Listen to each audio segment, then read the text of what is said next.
Vote से ही सही जीतूंगी तो मैं। ममता बनर्जी का चुनाव आयोग और भाजपा को खुला चैलेंज। बताऊंगी क्या है पूरी रिपोर्ट, तो आखिर तक वीडियो में बने रहे। नमस्कार, मैं हूं आपके साथ अदिति और आप 4 PM न्यूज नेटवर्क देख रहे हैं। दोस्तों, पश्चिम बंगाल की मुख्यमंत्री ममता बनर्जी ने फिर एक बार अपने पुरानी वही रंग रूप, पुराने तेवर दिखाते हुए भाजपा और चुनाव आयोग पर तीखा हमला बोला है। दरअसल नेताजी इंडोर स्टेडियम में एक होली का सेलिब्रेशन था। एकदम ढोल नगारों के साथ, भंगड़ा के साथ ममता बनर्जी होली मनाती हुई नजर आती हैं।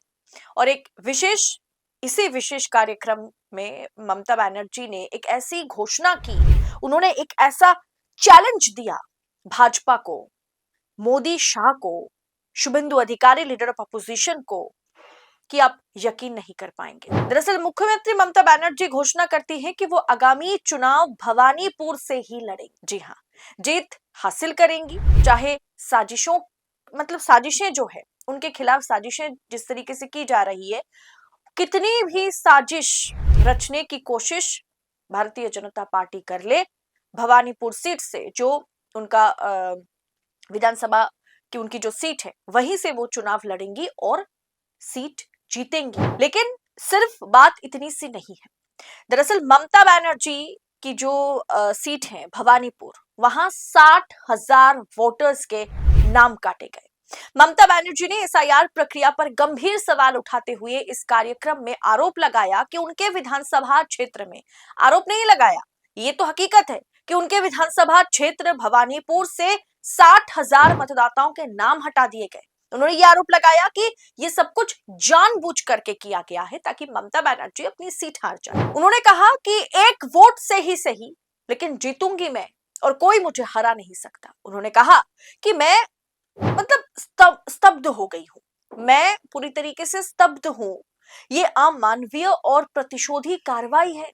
डरपोक लोग पीछे से वार करते हैं। मेरा निर्वाचन क्षेत्र छोटा है, फिर भी वहां से इतने बड़े पैमाने पर नाम काट दिए गए, वो भी कोलकाता के अंदर, हार्ट ऑफ कोलकाता में। ऐसा नहीं कि किसी मुस्लिम एरिया है, किसी छोटा मोटा जिले के अंदर का जगह है। भवानीपुर जो है वो कोलकाता के एकदम हार्ट में है। अब ऐसे में उस जगह फर्जी वोटर्स, 60,000 फर्जी वोटर्स कहां से आ गए जनाब? सीएम ने चुनाव आयोग की निष्पक्षता पर सवाल उठाते हुए मुख्य चुनाव आयुक्त की ओर इशारा करते हुए कहा कि वैनिश कुमार सब कुछ वैनिश कर रहे हैं। माइक्रो ऑब्जर्वर भाजपा अधिकारियों की तरह काम कर रहे हैं और जो ओरिजिनल मतदाता हैं, जो वैलिड मतदाता हैं, जो वास्तविक वोटर हैं, उनके नाम हटाए जा रहे हैं। तो भवानीपुर से मैं चुनाव लड़ूंगी और मैं जीतूंगी, क्या कुछ कहा और किस अंदाज में ममता बनर्जी ने कहा दैट शी विल विन, सुनिए एक बार। हमारा भवानीपुर एक छोटा केंद्र, जैसे हम आपको उदाहरण का स्वरूप देते हैं, evidence 2.6 lakh voters were there. Now earlier you have excluded 44,000 because of logistical discrepancies 14,000 and also for 2,000 you deleted. Where is the voter? Why they are missing? And this is wrongfully done. जानबूझ के काट दिया through AI and through BJP. Some leaders, I know the name also, from Trinamool constituency, you have cut off the vote from 10,000 to 30,000. In my constituency, I told you 60,000.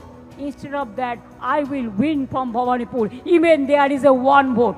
I believe that. I have that trust. दोस्तों, भाजपा को चुनौती देते हुए ममता बनर्जी ने हुंकार भरी और कहा कि इतनी साजिशें की गई हमारे खिलाफ और इतने साजिशों के बावजूद मैं भवानीपुर से जीतूंगी। अगर जीत का अंतर सिर्फ एक वोट हो तो भी चलेगा, लेकिन जीतूंगी तो मैं मुझे कोई हरा नहीं सकता। जिससे मेरे खिलाफ लड़ना है, भाजपा जिसे खड़ा करना चाहती है खड़ा करे, पर जीतूंगी मैं। मुझे भगवान, अपनी माताओं और अपने धर्म के लोगों पर पूरा भरोसा है। अपने धर्म नहीं, उन्होंने कहा सभी धर्म के लोगों पर मुझे बहुत भरोसा है। उन्होंने यह भी संकेत दिया कि अगर आवश्यकता महसूस वो करती हैं तो वो इस अन्याय के खिलाफ धरने पर भी बैठेगी, अनशन पर बैठेगी। दोस्तों, आज लोकतंत्र का चौथा स्तंभ जहां सत्ता के आगे नतमस्तक है, वहीं पर 4 PM बेबाक और बेखौफ पत्रकारिता को जिंदा रखने की पूरी कोशिश में जुटा हुआ है। हम पर मुकदमों से लेकर के चैनल बंद करने का भी दबाव बनाया जा रहा है, लेकिन हम हारेंगे नहीं। 4 PM पूछेगा सवाल सत्ता से।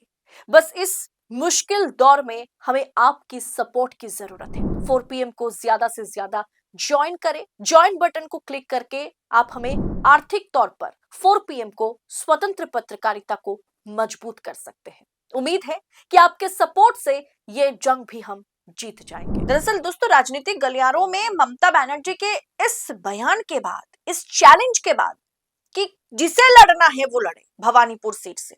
एक तो भवानीपुर, मैंने कहा ना कि कोलकाता के बीचों बीच एक ऐसा जगह है, एक ऐसा विधानसभा क्षेत्र है जिसमें से 60,000 लोगों का नाम काटना, ये बहुत बहुत बड़ी बात है, बहुत चौंकाने वाली बात है। ऐसा संभव नहीं है। अब राजनीतिक गलियारों में ये हलचल तेज हो गई है जब से ममता बनर्जी ने ये कहा कि मैं भवानीपुर सीट से ही चुनाव लड़ूंगी। पहली बात तो ये तो मालूम था, लेकिन चुनावी तारीखों के ऐलान होने से पहले ही ममता बनर्जी ने कह दिया कि मैं भवानीपुर से चुनाव लड़ूंगी, और जिसे मेरे खिलाफ भाजपा खड़ा करना चाहती है वो खड़ा करे, मैं जीत के दिखाऊंगी। अब दोस्तों, जैसे मैंने कहा कि राजनीतिक गलियारों में इस बयान के बाद हलचल तेज हो गई है, क्योंकि कई चिंताएं हैं। टीएमसी कई तरह की चिंताएं करती हुई नजर आ रही है। ममता बनर्जी ये चिंता कर रही हैं कि ये पूरा का पूरा लोकतंत्र जो है वो खतरे में है, क्योंकि चुनाव लोकतंत्र का सबसे बड़ा पर्व है, और उस चुनाव में किस तरीके से एसआईआर ने पूरे के पूरे मतलब सिनेरियो को खिचड़ी की तरह बना दिया है, ये आप देख ही पा रहे हैं। ममता बनर्जी का आरोप है कि पूरे बंगाल में लगभग 1,20,00,000 लोगों को मताधिकार से वंचित करने की कोशिश हो रही है। बीएलओ पर दबाव है। मुख्यमंत्री ने यह भी दावा किया इस सेमिनार में कि जमीनी स्तर पर काम करने वाले बीएलओ भारी दबाव में हैं, जिसके कारण उनकी सेहत जो है बिगड़ रही है, भेदभावपूर्ण कार्रवाई हो रही है। टीएमसी का यह भी कहना है कि शादीशुदा महिलाएं जो अपने ससुराल चली गई हैं, वो वैध नागरिक तो हैं, उनके नाम भी बिना उचित सत्यापन करे हटा दिए गए। इस भाषण ने बंगाल की राजनीति में एक नई बहस छेड़ दी है, जहां एक और भाजपा इसे चुनाव आयोग की नियमित प्रक्रिया बता रही है, वहीं ममता बनर्जी ने इसे अपने गढ़ को बचाने और लोकतंत्र की रक्षा की लड़ाई करार दे रही है। 2021 में भवानीपुर उपचुनाव में ममता बनर्जी ने 58,000 से अधिक मतों के अंतर से ऐतिहासिक जीत दर्ज की थी, जबकि मतदाता सूची से लगभग 43,000 नाम हट गए।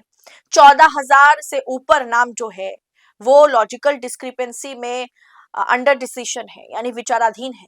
अब दोस्तों समझ रहे हैं कि किस तरीके से ममता अगर 48,000 50,000 के लगभग वोटों से जीती है, तो 60,000 मतदाता का नाम हटाना समीकरण को प्रभावित कर सकता है। इसीलिए, लेकिन ममता बनर्जी ने कहा ना कि मैं पूरी तरह से ट्रस्ट करती हूँ ऊपर वाले पर भी और मेरे वोटर्स पर भी। भवानीपुर से जीतूंगी तो मैं, भले ही एक सीट से ही वो जीत क्यों ना हो। फिलहाल दोस्तों, ममता बनर्जी की इस कॉन्फिडेंस पर आपकी राय क्या है? और जिस तरीके से ममता बनर्जी को घेरने की पूरी कोशिश में उनकी अपनी सीट, जहां से वो लगातार चुनाव जीतती आई है, चाहे आप संसदीय चुनाव देख ले, चाहे आप विधानसभा के चुनाव देख ले, वो जीतती आई है, उस जगह पर किस तरीके से घेराबंदी भाजपा चुनाव आयोग ने कर दिया है, उसके बावजूद भी ममता बनर्जी इस कॉन्फिडेंस के साथ बोल रही है कि जीतूंगी तो मैं, जिसे भाजपा से लड़ना है लड़े मेरे खिलाफ। इस पूरे विषय को आप किस अंदाज में देखते हैं, कमेंट बॉक्स में बताइएगा, और ऐसी तमाम खबरों को यूं ही पड़ताल के साथ पाने के लिए 4PM न्यूज नेटवर्क के साथ बने रहे। इस रिपोर्ट में इतना ही, जल्द होगी आपसे मुलाकात। बहुत बहुत शुक्रिया आपका। जय हिंद, जय भारत।